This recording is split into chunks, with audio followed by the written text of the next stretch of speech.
1200 ఎకరాలు భూములు పోతున్నాయి. నాకు తెలుసు. మా భూమి ఏమో 15 ఎకరాలు. మా ఆయన పేరు పైననే 15 ఎకరాలు. మా ఆయన పేరు మా బావ పేరు పైన 15 ఎకరాలు. మాకెవ్వరు వచ్చి మాట్లాడలేదు సార్. డైరెక్ట్గా వచ్చిండ్రు ఊరికి. మా గిరిజన వాళ్ళు ఏం చదువుకున్నారా? మనలాగా చదువుకోలేరు కదా. గిరిజన వాళ్ళు ఎవ్వరు చదువుకోలేరు. వాళ్ళకి తెలియదు కలెక్టర్ వస్తుండని, చెప్పలేరు. కలెక్టర్ వస్తుందనే విషయం కూడా ఎవరికి ఊర్లో వచ్చి ఎవరికి చెప్పలేడు. అయితే డైరెక్ట్ కలెక్టర్ వచ్చినప్పుడు గో బ్యాక్ కలెక్టర్ అని వేడుకున్నాము. అయినా కలెక్టర్ పోలేడు. అందుకని కలెక్టర్ పైన దాడింత చేతి కూడా లేపలేరు ఎవరు. ఎవరికి చేయలేం సార్ దాడి. మేము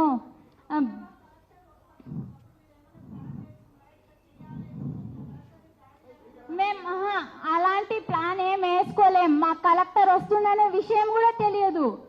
కలెక్టర్ వచ్చే విషయం మాకు తెలియదు. కలెక్టర్ వస్తుందని ఎవరు చెప్పలేరు మాకు.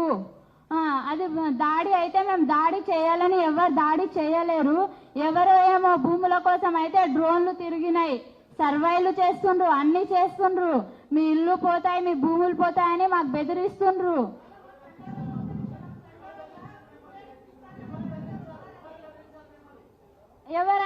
ఎవరు పడితే వాళ్ళు వచ్చి మీకు ఫార్మా వస్తుంది, కన్ఫర్మ్ గా ఫార్మా వస్తుంది. మీరు మీరు చచ్చిపోతే కూడా ఫార్మా పక్కా వస్తుందని చెప్తుండ్రు. అందుకనే మేము వాళ్ళ పేర్లు నాకు తెలియదు సార్. కానీ ఎవరన్నా వస్తారు భూముల కోసం అని ఇట్లా తిరుగుతారు. అంటే మా గుట్టల పూర్తిగా అక్కడ తిరుగుతారు. ఎందుకు తిరుగుతున్నారు అంటే సర్వే చేస్తున్నారు అని చెప్తారు. ఇప్పుడు ఎవరన్నా వచ్చినప్పుడు సర్వే చేస్తున్నామంటే ప్రజలందరూ దాడి చేస్తారు కదా.